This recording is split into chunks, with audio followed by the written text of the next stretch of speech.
अस्सलाम वालेकुम dear students, कैसे हैं आप सब। उम्मीद है सब खैरियत से होंगे। तो स्टूडेंट्स, आप सबको फ़र्स्ट ईयर की फ़िज़िक्स 2025 के लेक्चर नंबर 2 में खुशामदीद। चैप्टर नंबर 12 हमने स्टार्ट किया हुआ है, न्यूक्लियर एंड पार्टिकल फ़िज़िक्स। इससे पिछले लेक्चर में, फ़र्स्ट लेक्चर में हमने एटम्स, न्यूक्लियस और एटम्स के अंदर जो पार्टिकल्स हैं, सब एटॉमिक पार्टिकल जिन्हें कहते हैं, जिनमें प्रोटॉन्स, न्यूट्रॉन्स, इलेक्ट्रॉन्स वगैरह शामिल हैं, उनके बारे में डिस्कस किया था। इसके अलावा न्यूक्लियाइड्स के बारे में, एटॉमिक नंबर, प्रोटॉन नंबर, हर चीज़ ये डिस्कस की थी। तो आज के लेक्चर में हम एक्सरसाइज का एक लॉन्ग क्वेश्चन करेंगे। कम्प्रीहेंसिव क्वेश्चन नंबर 7 है, पेज नंबर 276 पे बुक के ऊपर ये गिवन है, आप देख सकते हैं। 7वां लॉन्ग क्वेश्चन है, describe 4 fundamental forces of nature. ठीक है, तो इसको हम एक्सप्लेन करेंगे। तो ये बुक के पेज के ऊपर गिवन है, आप वहाँ से भी इसको रीड कर सकते हैं। बाकी प्रॉपर हेडिंग्स बना के हमने नोट्स पे इसे लिखा है, तो साथ साथ इसको समझते हैं। ठीक है, तो फंडामेंटल फोर्सेस बेसिकली क्या होती हैं, नाम से जाहिर है कि ये बुनियादी फोर्सेस होंगी जिनकी बुनियाद पर बाकी फोर्सेस को हम डिस्क्राइब करते हैं या उनको एक्सप्रेस करते हैं। ठीक है, तो ये बुनियादी फोर्सेस हैं, ये अगर नहीं होंगी तो किसी भी चीज़ का वजूद मुमकिन नहीं हो सकता। ठीक है, तो इसकी डेफिनेशन देखते हैं। फंडामेंटल फोर्सेस सबसे पहले कि all interactions in the universe are governed by 4 basic forces known as 4 fundamental forces.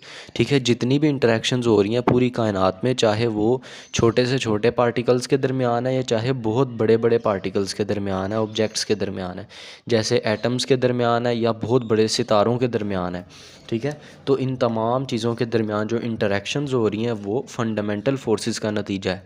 ठीक है, they control how objects move, ये बताती हैं कि किस तरह ऑब्जेक्ट मूव करेगा, मोशन करेगा, इंटरेक्ट किस तरह आपस में उनका इंटरेक्शन होगा, and behave at different scales. तो ये मुख्तलिफ़ पैमानों पर किस तरह एक दूसरे के साथ पार्टिकल्स या ऑब्जेक्ट्स बिहेव करेंगे, एक दूसरे को कब अट्रैक्ट करेंगे, कब रिपेल करेंगे, और कितनी फोर्सेस से करेंगे, और कितने फासलों पर एक दूसरे के साथ इंटरेक्शन करेंगे। तो ये तमाम चीज़ें हम फंडामेंटल फोर्सेस की मदद से देख सकते हैं। ठीक है, तो ये इसकी डेफिनेशन है। इसके बाद आपने इनके नेम्स लिख देने। ये 4 फंडामेंटल फोर्सेस होती हैं, आपको ये अलहदा से इन चारों के नाम भी पूछे जा सकते हैं। सबसे पहली फंडामेंटल फोर्स है ग्रेविटेशनल फोर्स, दूसरे नंबर पे है इलेक्ट्रोमैग्नेटिक फ़ोर्स, उसके बाद वीक न्यूक्लियर फ़ोर्स, और सबसे आखिर पे स्ट्रॉन्ग न्यूक्लियर फ़ोर्स। ठीक है, अब इन चारों फोर्सेस को हम एक एक करके डेफिनेशन और इनकी प्रॉपर्टीज़ एक्सप्लेन कर देते हैं। ठीक है, तो सबसे पहले आ जाएगी ग्रेविटेशनल फ़ोर्स। इसका नाम आप लोगों ने मैट्रिक में भी सुना होगा ग्रेविटेशनल फ़ोर्स के बारे में। तो इसकी डेफिनेशन देखते हैं। It is an attractive force and arises due to gravitational interaction between bodies. तो ये दो ऑब्जेक्ट्स के दरमियान, दो अजसाम के दरमियान उनकी ग्रेविटेशनल इंटरेक्शन, एक दूसरे की कशिश की वजह से पैदा होती है। ठीक है, ये एक अट्रैक्टिव फोर्स है, कशिश की फ़ोर्स है ये। Gravitational force is directly proportional to product of masses of bodies and is inversely proportional to square of distance between them. ये आप लोगों को याद होगी, ये डेफिनेशन आपने 9th क्लास की फ़िज़िक्स में पढ़ी थी, चैप्टर नंबर 5 ग्रेविटेशन वाले में। इसे हम कहते हैं Newton's law of gravitation, first topic था ये उस चैप्टर का। तो ये वही डेफिनेशन यहाँ पर सेम स्टेटमेंट लिखी हुई है। ठीक है, मैथमेटिकली हमने इसका फार्मूला ड्राइव किया कि ये डायरेक्टली प्रोपोर्शनल होती है प्रोडक्ट ऑफ मैसेज के। ठीक है, ये आ गया डायरेक्टली प्रोपोर्शनल। ठीक है, और उन्होंने कहा ये इन्वर्सली प्रोपोर्शनल है इन दोनों मैसेज के दरमियान जो डिस्टेंस है उसके। अब इन दोनों इक्वेशंस को कंबाइन करेंगे तो ये इक्वेशन बन जाएगी। यहाँ से डायरेक्टली प्रोपोर्शनल का सिंबल ख़त्म करेंगे, इक्वल आ जाएगा, साथ एक कांस्टेंट आ जाएगा। इस जी को कहते हैं ग्रेविटेशनल कांस्टेंट, इसकी वैल्यू फिक्स होती है। ठीक है, तो ये इसको मैथमेटिकली हमने ग्रेविटेशनल फोर्स को बता दिया। आगे इसकी रेंज और स्ट्रेंथ देख लेते हैं। It is the weakest force among all forces. तो ये जितनी भी चारों फोर्सेस हैं, ठीक है, उन तमाम चारों फंडामेंटल फोर्सेस में सबसे ज़्यादा कमज़ोर होती है। ठीक है, ये इतनी इसके पास स्ट्रेंथ नहीं होती।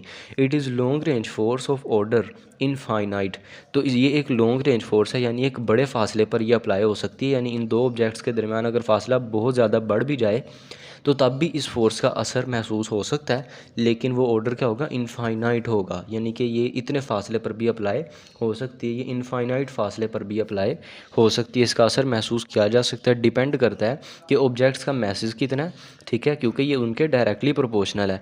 अगर ऑब्जेक्ट्स का मैस बहुत ज़्यादा होगा तो फोर्स भी ज़्यादा होगी, क्योंकि ये दोनों डायरेक्टली प्रोपोर्शनल है।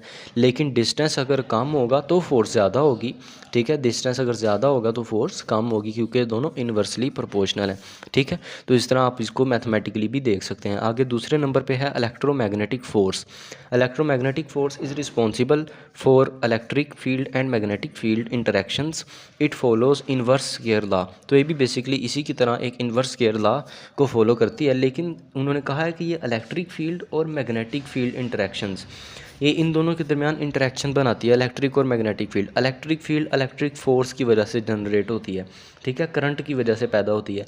और मैग्नेटिक फील्ड मैग्नेट्स की प्रॉपर्टी ही होती है, जो मैग्नेट्स के दरमियान मैग्नेट्स के गिर्द वो एरिया या वो रीजन होता है जिसके अंदर कोई मैग्नेटिक मटेरियल कोई फोर्स अप्लाई कर सके दूसरी बॉडीज़ के ऊपर, ठीक है, दूसरी मैग्नेटिक मटेरियल्स पर, तो उस एरिया को कहते हैं मैग्नेटिक फील्ड। तो इन दोनों की इंटरेक्शन यानी कि मैग्नेटिक फील्ड और इलेक्ट्रिक फील्ड, इन दोनों की इंटरेक्शन की वजह से एक फ़ोर्स जनरेट होती है जिसको कहते हैं इलेक्ट्रोमैग्नेटिक फ़ोर्स। और जाहिर सी बात है इस फोर्स की जो फील्ड होगी उसको कहेंगे इलेक्ट्रोमैग्नेटिक फ़ोर्स। तो उसके बारे में हम डिस्कस भी कर लेते हैं, लेकिन पहले ही हम लिखेंगे मैक्सवेल इक्वेशंस क्या हैं। James clerk Maxwell 1861 formulated a set of four fundamental equations that unified electricity and magnetism into electromagnetism। तो बेसिकली सबसे पहले मैक्सवेल ने इलेक्ट्रिसिटी और मैग्नेटिज्म को कंबाइन किया था, ठीक है। उसने अपनी चार इक्वेशंस पेश की थी जिन्हें हम कहते हैं मैक्सवेल इलेक्ट्रोमैग्नेटिक इक्वेशंस, जो आप हायर क्लासेस में जाके इन्हें डिस्कस भी करेंगे। These equations describe how electric and magnetic fields interact and not separate.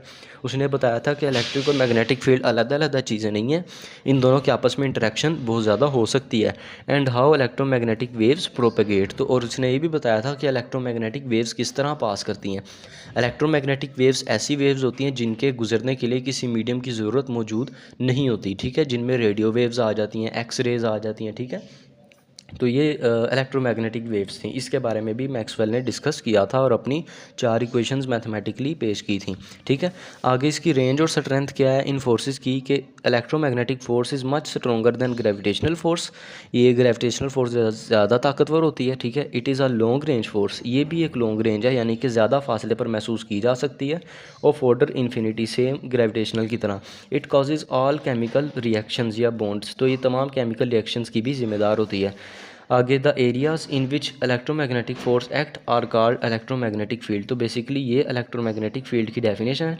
आगे electromagnetic field is the result of electrostatic force and magnetic force. तो स्टार्ट में जो मैंने बताया था कि जो रीजन होता है जिसके अंदर कोई फोर्स अप्लाई हो रही होगी इलेक्ट्रोमैग्नेटिक फोर्स, उस रीजन को कहेंगे वो इलेक्ट्रोमैग्नेटिक फील्ड है, ठीक है। आगे तीसरे नंबर पर आ जाएगी कि वीक न्यूक्लियर फोर्सेज, ये क्या है, तीसरी फंडामेंटल फोर्स।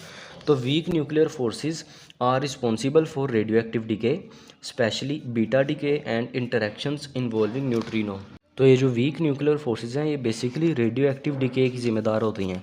अब ये रेडियो एक्टिव डिके क्या है, ये भी आप लोगों ने 10th क्लास में फ़िज़िक्स के लास्ट चैप्टर में पढ़ा होगा, एटॉमिक एंड न्यूक्लियर फ़िज़िक्स में, जिसमें आपने radioactivity, artificial radioactivity, उसके अलावा radioactive decays, beta alpha gamma decay discussed किए थे। अभी हम उन्हें पढ़ेंगे भी और ज़्यादा डिटेल से।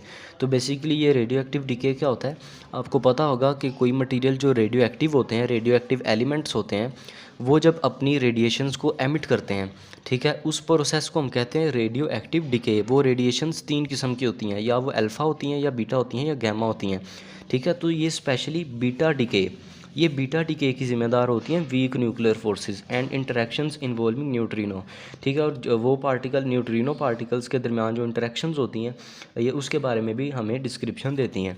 आगे इनकी प्रॉपर्टीज़ देखें। It can change identity of particles, ये पार्टिकल्स की आइडेंटिटी चेंज कर सकती हैं क्योंकि ये डिकेइंग प्रोसेस में अप्लाई होती हैं। और डिकेइंग प्रोसेस में पार्टिकल जो होते हैं वो अपने एटॉमिक नंबर्स को, अपने एटॉमिक मैसेज को चेंज कर सकते हैं, ठीक है। बहरहाल इस चीज़ को, इस प्रॉपर्टी को फर्स्ट को हम आगे जाके डिटेल से पढ़ेंगे भी जब हम अल्फ़ा बीटा गामा के बारे में पढ़ेंगे। It is short range forces of order less than 10⁻18 metre, तो ये 10⁻18 मीटर से कम फासले पे अप्लाई हो सकती है, ये शॉर्ट रेंज फोर्स है। 10⁻18 का मतलब पता है क्या है, इसका मतलब ये है कि आप पॉइंट के बाद आप 17 ज़ीरो लगा दें, ठीक है, 17 ज़ीरो लगा दें, फिर आप लोग 1 लगाएं, तो इसका मतलब ये होगा कि 0.000 17 ज़ीरो इतने फासले पर, इतने मीटर पर ये फ़ोर्स महसूस की जा सकती है। तो ये बहुत ही कम फासला है, 0.000 बहुत कम फासला है, ठीक है। इसीलिए ये पार्टिकल्स के दरमियान, एलिमेंट्स के दरमियान, बीटा पार्टिकल्स के दरमियान इसे महसूस किया जाता है। It is stronger than gravitational force, बेशक इसका नाम है वीक न्यूक्लियर फोर्स, लेकिन फिर भी ये ग्रेविटेशनल फोर्स से स्ट्रॉन्ग ही है। It is essential for processes like nuclear fusion in stars और decay of unstable atomic nuclei. तो बेसिकली ये इन दो प्रोसेसेस की ज़िम्मेदार होती है। ये एग्जांपल लिखी हुई है एक हिसाब की इसकी वीक न्यूक्लियर फोर्सेस की कि कहाँ कहाँ ये अप्लाई होती है। आगे चौथे नंबर पे है strong nuclear forces. Strong nuclear forces is responsible for holding the nuclei of atoms together by binding protons and neutrons. तो बेसिकली ये एटम्स को, जो न्यूक्लियस होते हैं, जो न्यूक्लियाई होते हैं, उनको बाइंड करके रखती है, आपस में जोड़ के रखती है, ठीक है, जिनके अंदर प्रोटॉन्स और न्यूट्रॉन पाए जाते हैं। कल हमने डिस्कस किया था कि एटम के अंदर, एटम के सेंटर में एक न्यूक्लियस मौजूद होता है जिसके अंदर प्रोटॉन्स और न्यूट्रॉन्स पाए जाते हैं और इलेक्ट्रॉन्स उनके गिर्द ऑर्बिट्स के अंदर मूव कर रहे होते हैं। तो ये जो स्ट्रॉन्ग न्यूक्लियर फोर्सेज हैं ये एटम्स के अंदर पाई जाती हैं, खासकर प्रोटॉन्स और न्यूट्रॉन्स के दरमियान उन्हें आपस में जोड़े रखती है। अगर उन्हें ना जोड़े रखे तो उसकी वजह से एटम का स्ट्रक्चर डिस्टर्ब हो जाएगा, जिसकी वजह से किसी भी पार्टिकल का, किसी भी ऑब्जेक्ट का वजूद मुमकिन नहीं होगा, ठीक है। आपको पता होगा क्योंकि एटम जो हैं उनके अंदर जो पार्टिकल्स हैं उन्हीं की वजह से ऑब्जेक्ट्स का वजूद बरकरार रहता है। Properties, it is a short range force of order 10⁻⁻15 metre. तो ये जो पिछली फोर्स थी वीक न्यूक्लियर फोर्स, जो 10⁻18 मीटर थी, ये 10⁻15 मीटर से कम फासले पर अप्लाई की जा सकती है। लेस देन का सिंबल भी लगा हुआ है, ठीक है। अब protons attract each other via this force, protons जो होते हैं वो एक दूसरे को इसी फोर्स के ज़रिए अट्रैक्ट करते हैं, और neutrons can attract each other neutrons और प्रोटॉन्स वाया दिस फोर्स। तो जो न्यूट्रॉन्स होते हैं वो भी एक दूसरे को या प्रोटॉन्स को इस फोर्स के ज़रिए अट्रैक्ट कर सकते हैं, क्योंकि न्यूट्रॉन्स न्यूट्रल होते हैं, इसीलिए वो अपने आप को भी अट्रैक्ट ही करते हैं और प्रोटॉन्स को तो वो अट्रैक्ट करेंगे ही, ठीक है। तो इस तरह स्ट्रॉन्ग न्यूक्लियर फोर्सेस को हम एटम्स के अंदर सब एटॉमिक पार्टिकल्स के दरमियान महसूस कर सकते हैं, ठीक है। तो ये आज का लेक्चर था, 4 फंडामेंटल फोर्सेस के बारे में हमने डिस्कस किया। आसान सा लेक्चर था, वही फोर्सेस पढ़ी हैं जो कि आपने पहले भी थोड़ी थोड़ी इनके बारे में डिस्कस किया हुआ है मैट्रिक में भी, तो इन्हें हमने थोड़ा सा डिटेल से देख लिया। बाकी मज़ीद कल के लेक्चर में आपसे मिलते हैं। अगर आपको लेक्चर अच्छा लगा, वीडियो अच्छी लगी, इसको लाइक करें, अपने फ्रेंड्स के साथ शेयर करें और हमारे चैनल को सब्सक्राइब करें। मिलते हैं आपसे कल अगले लेक्चर में, तब तक के लिए अपना ख्याल रखिएगा। अल्लाह हाफिज़।